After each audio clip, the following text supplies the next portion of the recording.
Hello friends. आज मैं आप लोगों को वास्तुशास्त्र के बारे में बताऊंगा। आप लोगों ने वास्तुशास्त्र तो सुना है, लेकिन उसका यूज क्या है और कहाँ हम यूज कर सकते हैं अपने डिजाइनिंग करने के लिए, जो घर बनाते हैं उसके लिए वास्तुशास्त्र में हमको क्या क्या बातें ध्यान में रखनी है उसके बारे में देखेंगे। मैं Mukesh Kumar Sankhwar, lecturer architecture department, SR government polytechnic college. आज के प्रेजेंटेशन में जो कंटेंट्स हैं उसको देख लेते हैं। सबसे पहले मैं इंट्रोडक्शन बताऊंगा, वास्तुशास्त्र का रिलेशन कहाँ से है, कहाँ से आया। उसके बाद उसके जो एलिमेंट्स है, 5 एलिमेंट्स होते हैं वास्तुशास्त्र में, और वास्तु पुरुष क्या होता है।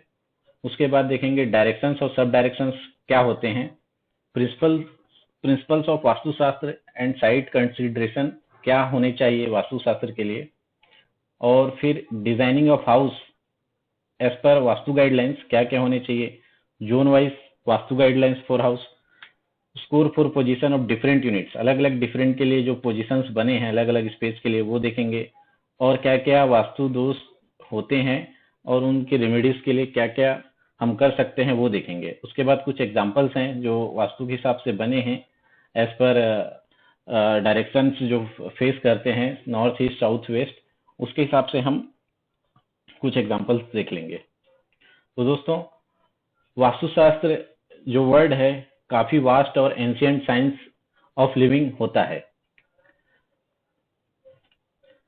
Word vastu is derived from the root past which means to reside और ड्वेलिंग। तो वास्तु का मतलब होता है ड्वेलिंग, एक हाउस जहां हम लोग निवास करते हैं उसको वास्तु बोलते हैं।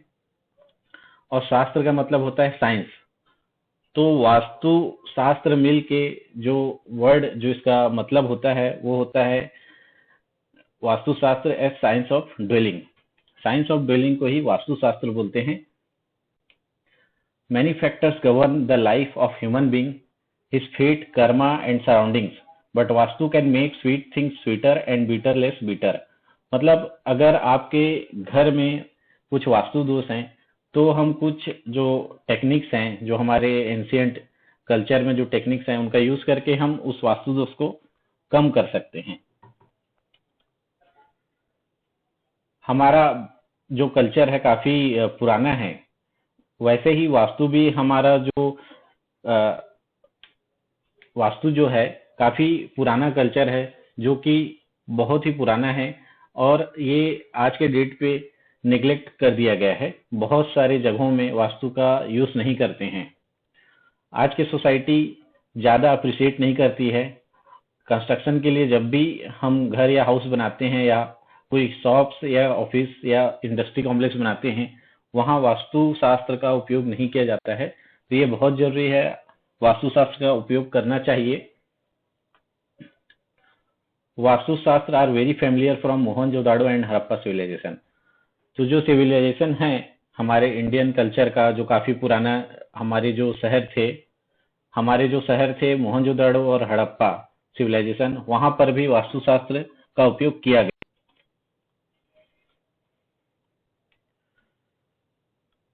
अगर वास्तु के हिसाब से कंस्ट्रक्शन नहीं होता है तो काफी कुछ प्रॉब्लम्स आती हैं घरों में।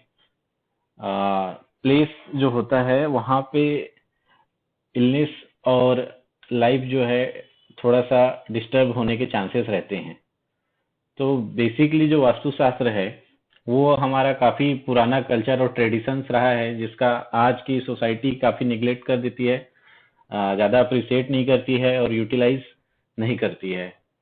जबकि वास्तुशास्त्र बहुत ही पुराना सिविलाइजेशन से रिलेटेड है। मोहनजोदाड़ो और हड़प्पा में भी वास्तुशास्त्र के पार्ट्स हमको मिलते हैं।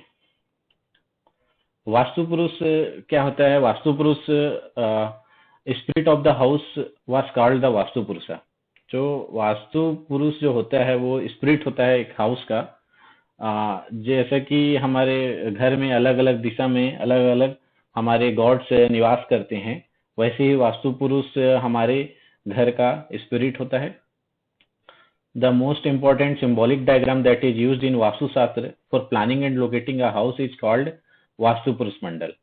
तो जो वास्तु पुरुष हमारे घर में घर में प्लानिंग के लिए सिंबल के रूप में यूज करते हैं, उसको वास्तु पुरुषा मंडल कहते हैं। The site is represented as a human being, और वास्तु पुरुष जो हमारा प्लॉट होता है, जो साइट होता है, वो एक रिप्रेजेंट करता है ह्यूमन बींग को, वास्तु पुरुष का, जिसका फेस डाउन होता है और बॉडी पूरा ऑक्यूपाइड होता है।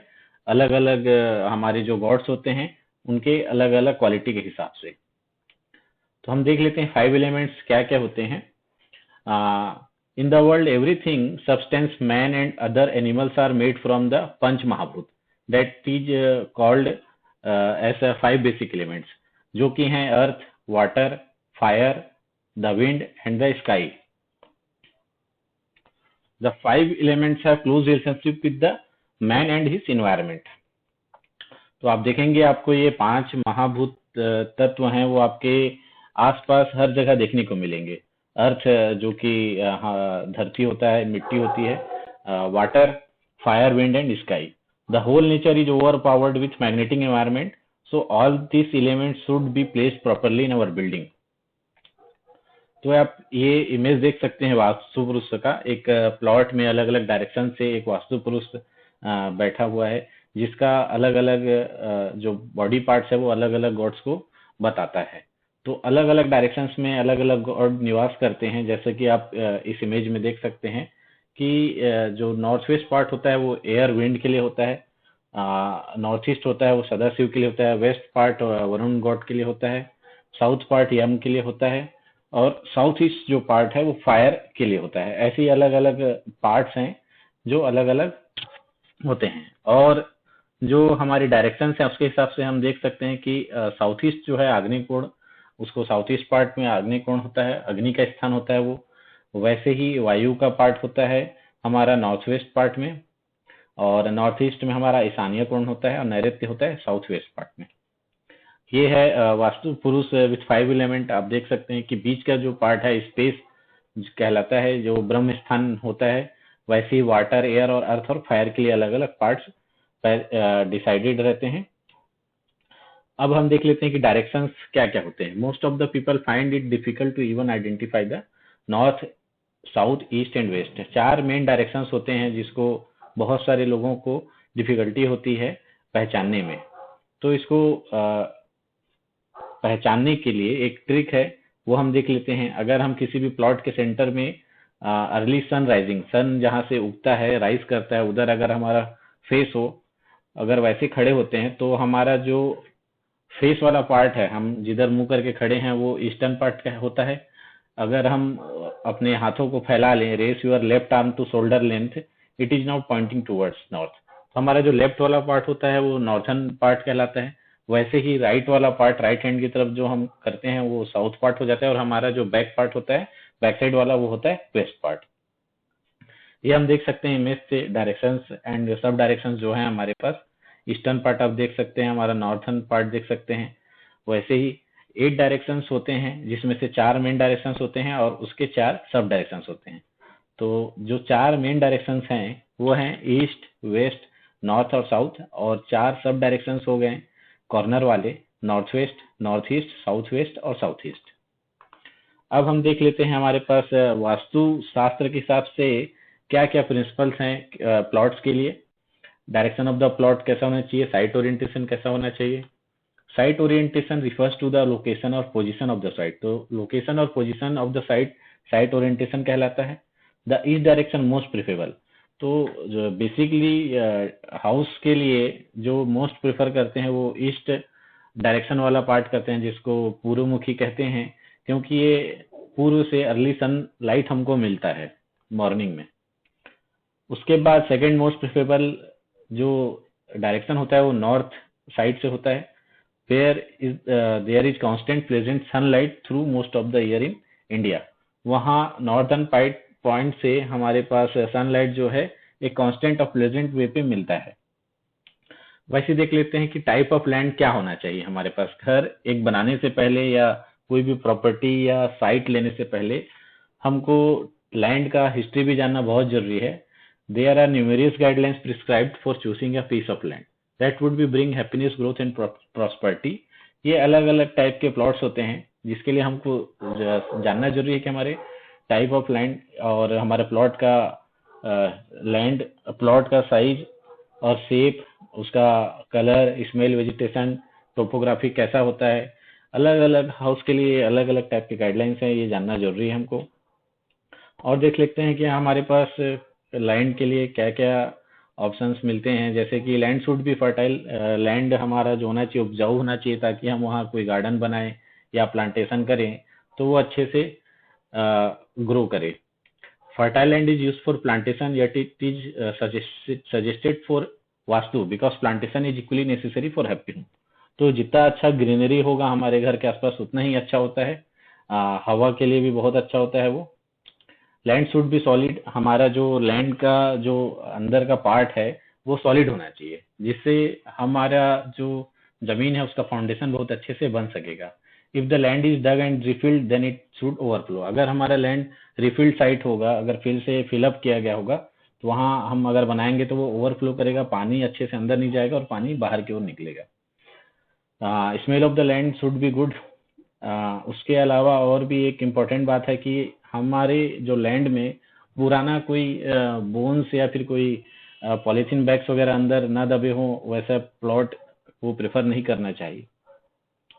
लोकेशन ऑफ द साइट कैसा होना चाहिए? Plot with a good history, plot जो होता है हमारा उसका हिस्ट्री हमको पहले पता कर लेना चाहिए, बहुत जरूरी है ये। Plot with roads on all 4 sides is considered is the best, सबसे बेस्ट तो प्लॉट देखेंगे तो वो होता है कि जिसके चारों तरफ से रोड गया हो। उसके अलावा नेक्स्ट बेस्ट ऑप्शन होता है प्लॉट के लिए रोड नॉर्थ और या ईस्ट साइड से हो तो ज्यादा अच्छा है। Plot with a water source in the north east और नॉर्थ ईस्ट आर गुड। तो वाटर सोर्स का पार्ट अगर हमारे प्लॉट में अगर बोर करके देखेंगे, अगर नॉर्थ हो या ईस्ट हो या नॉर्थ ईस्ट में अगर अच्छा पानी निकले तो वो ज्यादा अच्छा होता है। वैसे देख लेते हैं साइट का शेप कैसा होना चाहिए। Square shaped site is the best shape according to vastu. ये अगर हमारा स्क्वायर शेप का प्लॉट होगा तो बहुत ही अच्छा माना जाता है वास्तु के हिसाब से। Rectangle shape site is also considered as good plot. और हमारा जो रेक्टेंगल प्लॉट है उसके लिए जो लॉन्गर साइड है नॉर्थ टू साउथ हो तो ज्यादा अच्छा है, वेस्ट टू ईस्ट की जगह। हम देख सकते हैं कि सजेस्टेड शेप्स है square, rectangle, circular, even corners. ये प्लॉट्स हमारे लिए काफी अच्छे हो सकते हैं घर बनाने के लिए। ट्रायंगल और ऑड कॉर्नर्स वाले प्लॉट हमको नहीं लेना चाहिए एज पर वास्तु, और वहाँ घर बनाना अच्छा नहीं होता है। उसके अलावा हम देख लेते हैं कि वाटर सोर्स हमारे साइट कंसिडरेशन में साइट में कैसा इम्पेक्ट करता है, कहाँ होना चाहिए। तो बेस्ट पार्ट है नॉर्थ ईस्ट पोर्शन या नॉर्थ या ईस्ट पोर्शन में वाटर बॉडी या वाटर स्टोरेज हमको रखना चाहिए। हमको साउथ वेस्ट में अवॉइड करना चाहिए वाटर बॉडीज को। Overhead tank best in south और west but not in middle of the house. तो सेंटर ऑफ द पार्ट में हमको ओवरहेड टैंक वगैरह नहीं लगाना चाहिए। हमको नॉर्थ ईस्ट पार्ट भी अवॉइड करना चाहिए वाटर टैंक के लिए, ओवरहेड वाटर टैंक के लिए। तो दोस्तों ये हमारा वास्तु शास्त्र का पहला पार्ट है। इसके बाद मैं हाउस डिजाइनिंग के लिए कुछ प्रिंसिपल्स और बताऊंगा हाउस के लिए।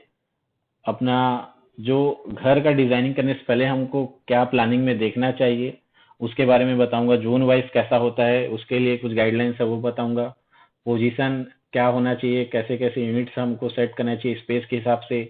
उसके बाद कुछ वास्तु दोष हैं अगर हमारे घर में होता है, अगर ऐसा तो उसके लिए रेमेडी के लिए कुछ हमारे पास सजेशंस होते हैं उसके बारे में बताऊंगा।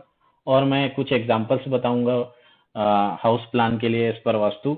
तो दोस्तों अगले पार्ट में आप देखिएगा इन बाकी गाइडलाइंस फॉर हाउस के लिए। Okay, thank you.